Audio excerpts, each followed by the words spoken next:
So, ayan. Tapos na tayo mag-duty ng 2 night.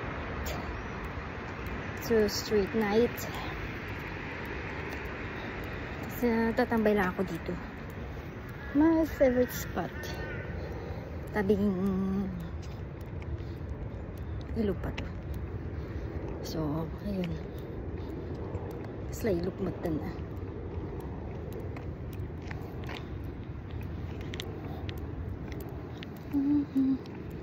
So, ang oras ngayon is 6:45 na. Lumabas ako at nakipag-chika pa kay auntie.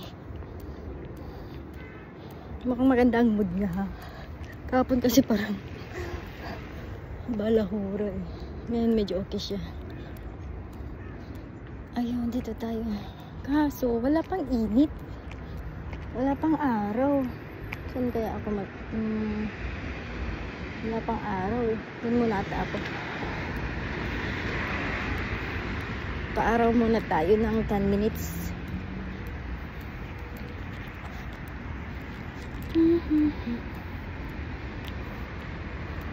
Yan o.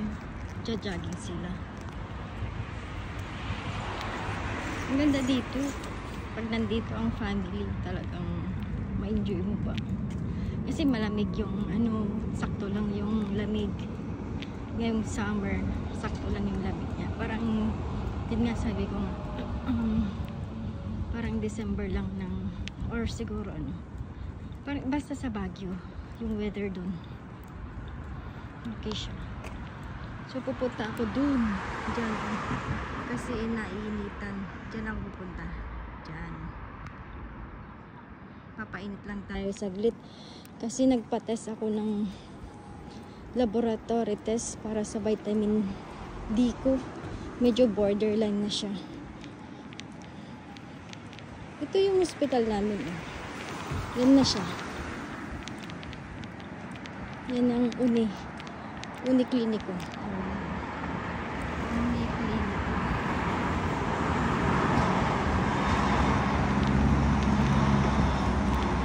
Ito, Universitas Clinico.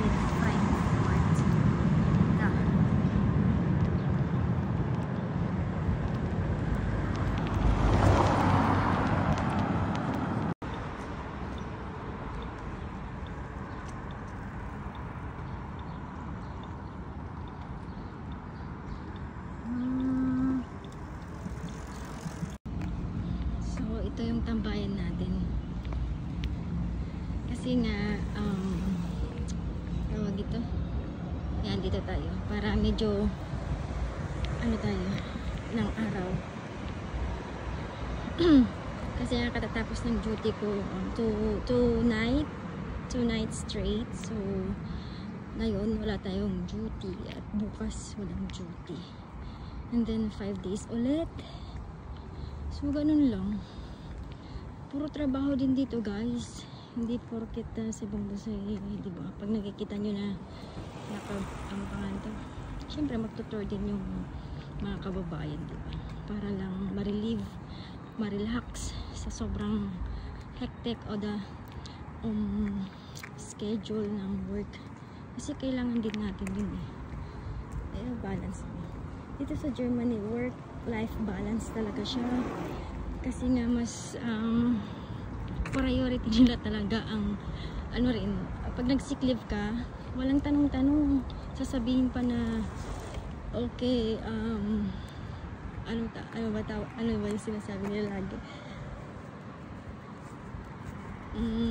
Nakalimutan ko tuloy. Lagi nilang sinasabi na pag magka-crank ka, crank is sick leave. So sasabihin pa sa'yo na ano ba yung laging sinasabi? Nakalimutan kasi hindi pa ako nagka-crank ngayong taon eh. So perfect pa yung attendance ko.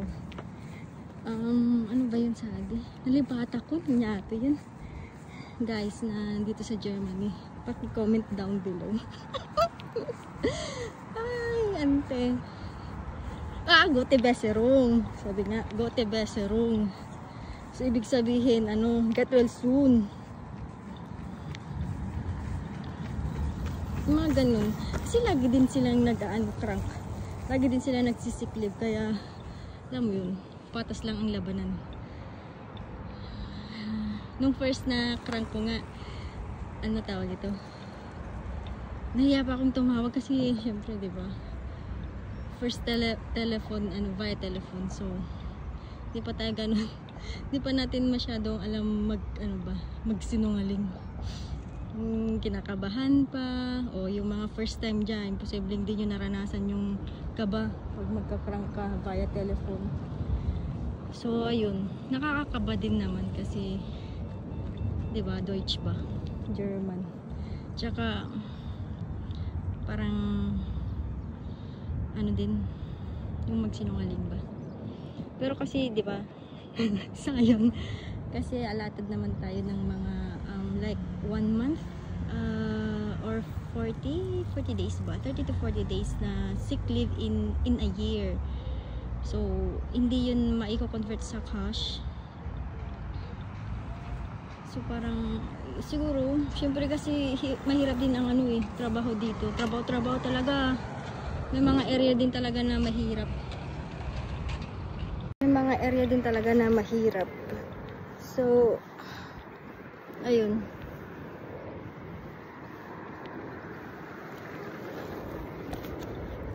Ang dilim. Mas maganda dito ang lightning. Jogging sila.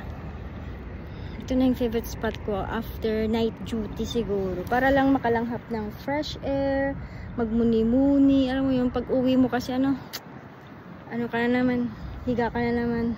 Although mamaya maglalaba pala ako. So, ayun. Laba, tulog.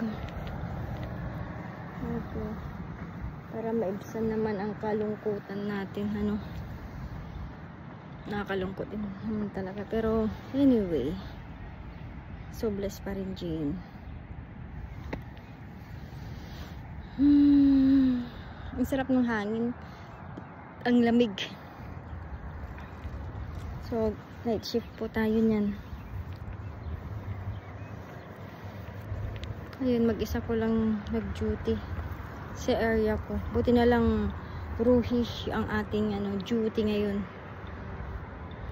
Kumbaga, hindi siya toxic. Ang nakaka-toxic lang naman pag pag may mga new admission, mga Aufnahme, tawag dito auf Deutsch. So, ayun.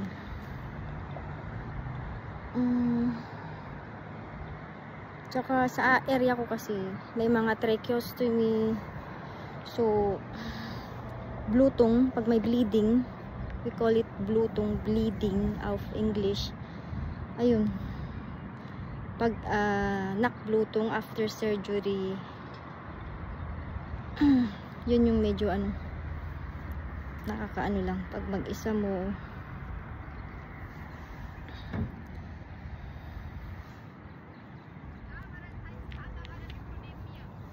Ayun. Pero okay pa naman. Lagi ko lang pinagdadasal na sana okay yung patient. Siyempre, di ba? Nakakaloka kaya kapag may nangyari sa pasyente mo.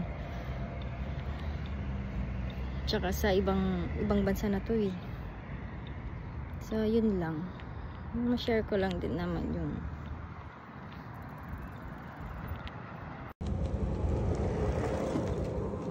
si Manu. Sasagon siya. Cute. Cute si Manu. Meron pa kanina dumaan dito parang ano ba yun?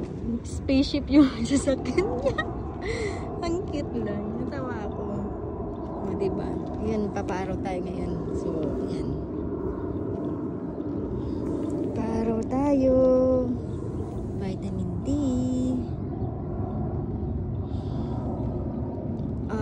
So, I'm looking again at airplane.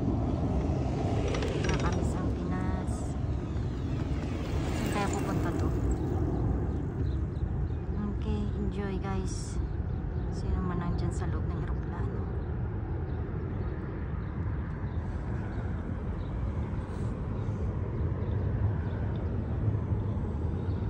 Ito naman si Lolo, mag-isa niya. O diba? Mahilig sila dito talaga mag-jogging. Kaya yung mga matatanda dito talagang ano rin, edad mga 90s, ganun din. Tapos malakas sila, as in malakas pa sila. Bebegong talaga eh, movement ba.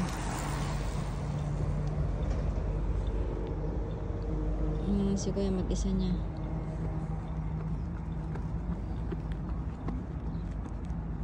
Kakatuwa lang. So this is my outfit. Night duty tayo.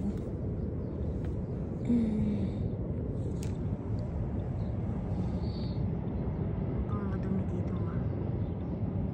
Yan. Maganda ba siya tignan guys? Actually maganda. Maganda man ang view. Naka-relax. Kasi siguro every night gagawin ko to. Para, you know. Ayan. Yan lang sila. Mga outfit nila na. Hindi naman na ganun ka ano eh. Kalamig ba? Sakto lang siguro pag nagja-jogging ka. Kasi nga, maanohan ka talaga. Tsaka sanay na siguro sila. Ang cute talaga nung dumaan dito na ano eh. Yung parang hindi ko ma-describe kung paano ba yung sasakyan niya. Parang kotse na maliit na basta. Pag nakita ko yun, ipapakita ko sa inyo. Pag nagip ng camera naman si auntie mag-isa niya lalakad. Lakad-lakad lang is okay. No need for jogging siguro na kung lakad-lakad lang kasi okay din naman. Pero kung gusto mo ng medyo extreme pa, yan, jogging kada sagwan ever dyan gawin mo. Kaya go to gym pero sayang ang pera. Sabi ko yung konting, yun nga, bebe kung konting lakad-lakad lang with ano under the sun, di ba? Mga ganitong oras, 7, 8, mga ganyan is okay na. Siguro gawin ko talaga to every night. I mean every after duty. Knockdins. Anyway, si Knockdins night duty. Tingnan nyo guys. Malaki siya ha. Oo, yan. Nakikita nyo. Malaki niya no. So dumadaan siya dyan. Yun yung bridge. Yan yung bridge. Tapos, ayan hindi ko alam kung anong meron dito. Parang, ano ba tawag dito? Yung parang halakan or ano? May tawag dito yung iano yung trade or something. Papadala. I don't know. Please comment down below kung ano ito. Diba? Ang laki niya guys. Ayan o. Tignan mo yung mga bahay. Tapos compare nyo yung ship. Diba? Halos di na makita yung ano eh. Di na, yan. Laki no? Laki ng ship. Sana may dumaanting, mga ano pa yun, mga alas 10 pa ata yun. Kaya hapon yung sinasabi kong cruise ship. Ayun naman yung bridge ulit yan. Tapos may dumadaan na train. Maraming train dito guys. Tawag dyan regional van. Yan yung pwede kang pumunta sa ibang lugar, ibang bansa. Yan yung sinasakyan. Regional van naman yan. Yan yung sinakyan namin noon. Pumunta kami ng ano. Saan ba kayo pumunta noon ni Ana? Nakalimutan ko guys. Ayun basta. Lagay ko na lang dyan. Mamaya maharap ko. Saan ka pumunta na. Ayan na guys. Cute no? See? May nagja-jogging doon. Ayun no? Nagja-jogging sila dyan no? And then yung ship. Ano ba tawag sa ship? Yung parang sa Kalakal or something. Ayan. Layo no? Lagi pa ng camera ko ng cellphone ko. Diba nga ganyan? Patrick Reinberg. Yan. May-ari siguro yun si Patrick. Diba? Hindi na sila. Ang dami nila dito, guys. Ayun. 7:30 na ngayon. Isang round pa tapos uwi na ako.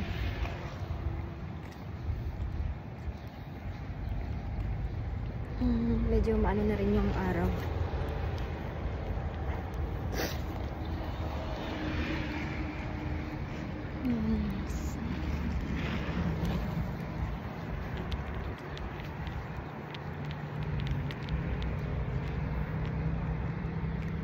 Isang ikot then uwi na kasi nga diba maglalaba tayo ngayon.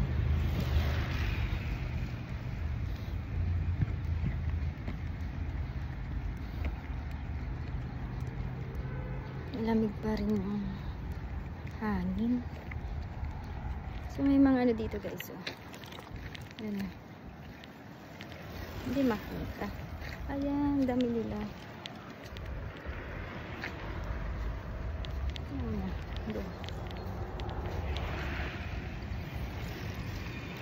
Grabe naman si kuya. Nagigid ang lagaro din ko. Migid pa lang. Ganyan. Ay, ang lamig. Ang gusto ko sa kabila ata. Para arawan ako. Dito tayo sa may araw.